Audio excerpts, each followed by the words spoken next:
বিলাসবহুলভাবে ঈদ উদযাপন করে তারা এসেছেন। ঈদের পরবর্তীতে আপনারা লক্ষ্য করেছেন আজকে এই শ্রমিকদের সমস্যা সমাধানের জন্য একটা ত্রিপক্ষীয় মিটিং ছিল শ্রম ভবনে, কিন্তু দুঃখজনক হলে সত্য সেই মিটিং এ মালিকের পাহারাদারের ভূমিকায় অবতীর্ণ হয়েছেন ওই শ্রম ভবনের কর্মকর্তারা।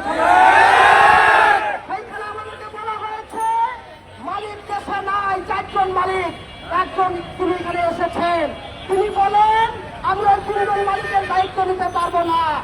এরপরে সরকার আমাদেরকে বললেন আজকে সমাধান হবে না, কবে সমাধান হবে, কোথায় সমাধান হবে এই ধরনের কোন তারিখ চাই নাই।